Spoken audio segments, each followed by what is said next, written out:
Para comprender la magnitud del daño económico causado por la pandemia, basta con un dato. Según la Organización Internacional del Trabajo, en el mundo se perdieron 225 millones de puestos de trabajo. La caída de empleo más severa desde la Segunda Guerra Mundial. La recuperación es lenta, porque cerraron cientos de miles de empresas, millones de comercios, y porque muchos aún temen volver a viajar, volver a un restaurante, volver a un shopping, volver a comer, volver a asistir a espectáculos multitudinarios. La economía de Francia cayó más de un 8% y apenas se recuperará un 5,5%. La economía de Inglaterra cayó casi un 10% y apenas se recupera un 7%. Italia cayó casi un 9% y apenas se recupera un 5%. España cayó casi un 11% y se recupera un 6%. La mayoría necesitará al menos 2 años para volver a como estaban antes de la pandemia. Argentina, en cambio, este año recuperará prácticamente todo lo perdido. Cayó un 9,9%, para ser exactos, y recuperará este año un 9,1%. Prácticamente recuperará todo. De hecho, ahora en agosto, estuvo un 0,3% arriba de febrero de 2020, ya arriba de la prepandemia. Y otra cosa más, el país podía haber caído mucho menos en 2020 si no hubiera comenzado el año con un derrape de casi el 6% en el primer trimestre, fruto de la maxi devaluación que generó el expresidente Macri en agosto de 2019, tras su enojo por la derrota de las PASO. Por otro lado, Argentina no tuvo la posibilidad de endeudarse para financiar los gastos de la pandemia, como hicieron otros países, porque encontró al país en default. Ni siquiera pudo utilizar los fondos que entregó el FMI para gasto social COVID, porque debió usarlos para pagarle al mismo fondo parte de la deuda tomada en 2018. Los países de la Unión Europea llegaron a gastar montos que representan el 40% de su PBI para apoyar a sus empresas y ciudadanos. Montos impensados para la débil economía que heredó Alberto. Hubo un país en la región, es cierto, que tuvo un saldo positivo en estos 2 años. Brasil cayó el 4% y está creciendo el 5%.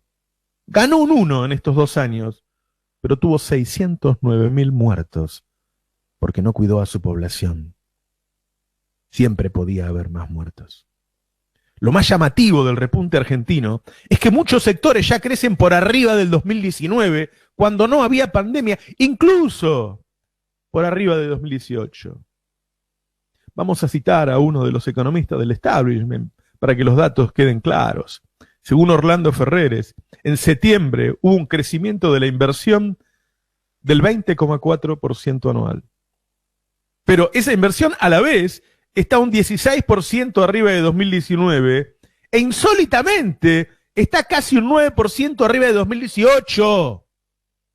Como se ve, lejos de los pronósticos apocalípticos de los economistas serios del establishment, las empresas están invirtiendo durante el gobierno de Alberto Fernández, aún en pandemia, mucho más que en la administración de Macri, que se supone era amiga de los mercados.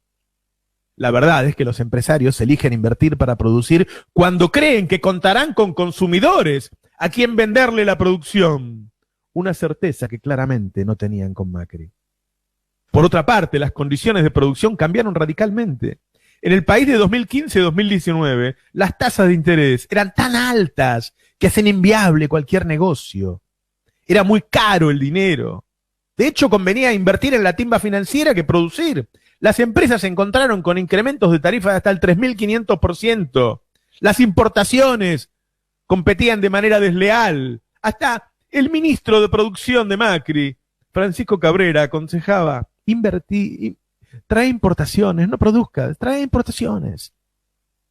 La inversión crece muy por arriba de la gestión de Juntos por el Cambio, porque el actual modelo sentó las bases de un proyecto productivo que permite, aún en pandemia, tener proyectos de inversión muy grandes.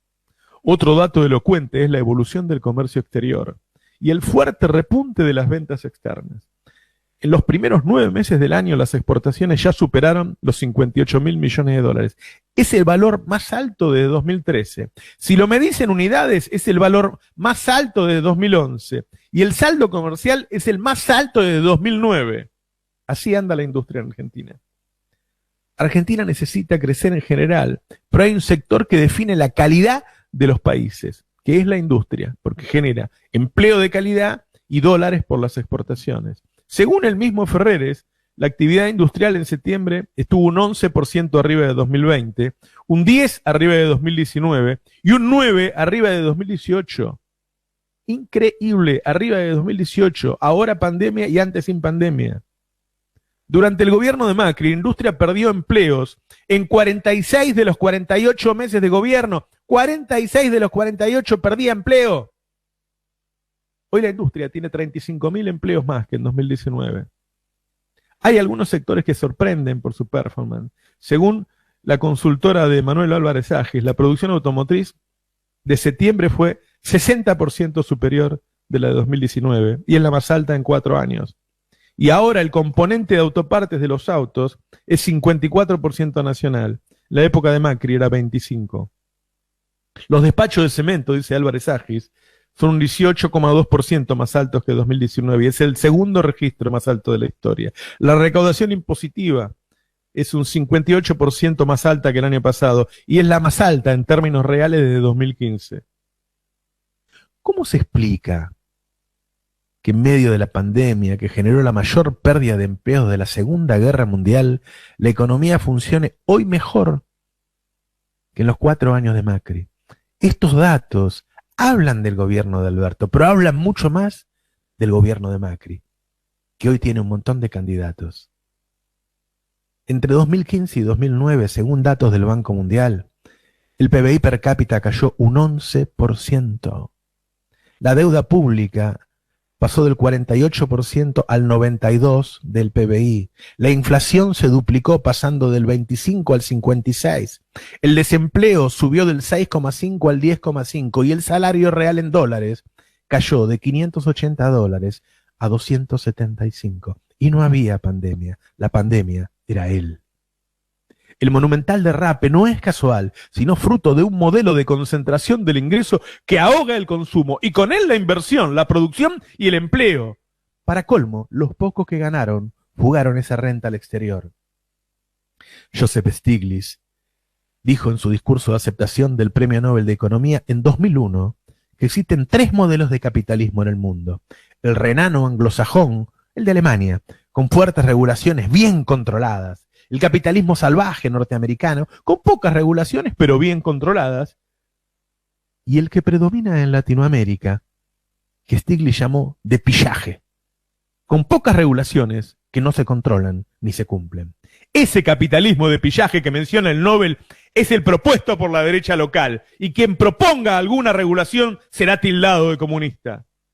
El año pasado, el mismo Stiglitz reveló en un estudio que en los últimos 30 años, el 1% más rico de los norteamericanos se quedó con el 110% de lo generado desde 1990. ¿Cómo el 110%? ¿Con más? Sí, se quedó con todo lo generado en los últimos 30 años, más un 10% de lo que tenían los pobres antes de 1990.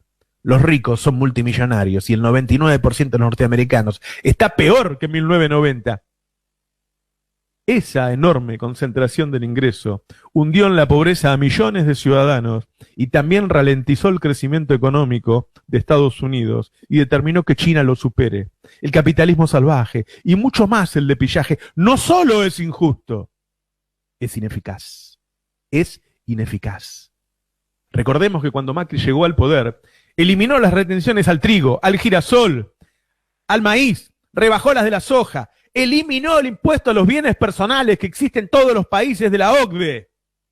La rebaja de los impuestos a los ricos te la cargó a vos, con los tarifazos, con el derrape de las prestaciones previsionales, sacando el plan remediar, las computadoras para los pibes. todas las erogaciones que había para el pueblo. Todas.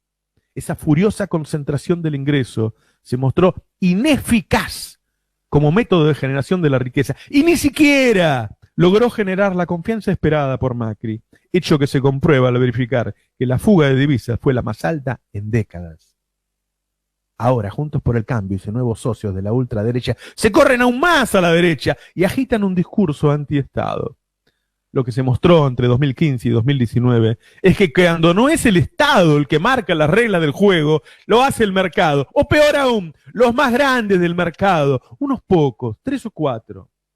Mirá, hay políticos mejores y peores. Lo que es seguro es que en el directorio de una empresa no hay un solo director que levante su voz para defender los intereses de los trabajadores. Y es lógico, no le pagan para eso. No te quejes del Estado, no quieras que te maneje tu destino una empresa, porque nunca va a jugar para vos. Juntos por el Cambio cuenta con la suerte para las elecciones de que se compara su periodo sin pandemia con el del Frente de Todos, con una pandemia que según la Organización Mundial del Trabajo destruyó 225 millones de puestos de trabajo, la caída de empleo más severa desde la Segunda Guerra Mundial. El gobierno presidido por Alberto ya logró que la economía recupere los niveles prepandemia y supere aún registros de 2019, incluso 2018. Lo malo es que esos años a los que estamos volviendo eran horribles, pero eran horribles porque fue Macri el que nos llevó a esa situación horrible. La pandemia cortó los conductos que suelen fluir el dinero entre la clase media y los más humildes. Tenemos que volver a los niveles de 2015 para que la población sienta el fruto de sus políticas. Para eso hace falta por lo menos un par de años más. Para colmo, aún lo espera sortear el acuerdo con el FMI en condiciones razonables.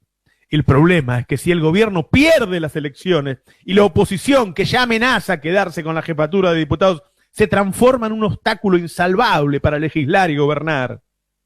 Y si los intentos de avanzar con decretos son impedidos por jueces que, como en el caso de las tarifas de internet, cable y celulares, frenan las iniciativas del Ejecutivo para pelear la voracidad corporativa en detrimento de la población, ahí estamos en problemas. Para seguir creciendo al ritmo que venimos contando, tenemos que ganar las elecciones. Tenemos que ganar las elecciones. De lo contrario, todo lo logrado puede perderse.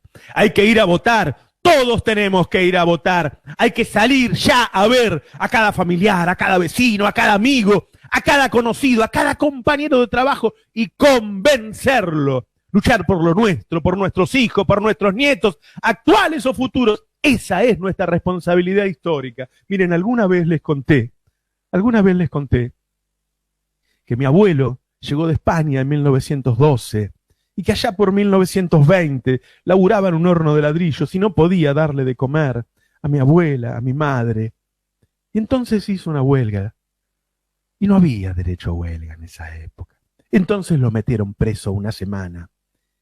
Y el viejo salió y hizo una huelga de nuevo. Y lo metieron preso un mes y lo cagaron a palo. Y el tipo salió, hizo una huelga de nuevo y lo metieron preso un mes. Y lo cagaron a palo, y lo dejaron sin comer, pero el abuelo siguió haciendo huelga, y gracias a la lucha del abuelo, mi padre, 25 años después, llegó a secretario general de la Federación Obrera del Caucho, porque ya había derecho a huelga por la lucha de mi abuelo. Por eso tengo lo que hay que tener para pelear hoy, por todo, por nuestro futuro. Ellos se quieren quedar con nuestra comida y hasta con nuestra alma. No lo vamos a permitir, porque ahora, 100 años después, nació mi nieta, y yo sé que corre por su sangre la lucha de mi padre y la lucha de mi abuelo. Y sé también que ella quizá podrá perdonarme que pierda, pero jamás me va a perdonar que no luche. Demos esta batalla, compañeras y compañeros. Militemos hasta el último minuto. Demostrémosle a estos ladrones de almas que somos libres y que tenemos lo que hay que tener para defender nuestros derechos. Por Perón, por Evita, por Néstor, por Cristina, por Alberto y por la felicidad de nuestro amado pueblo. ¡Vamos a triunfar, carajo! Buenos días. Esto es Navarro 2023.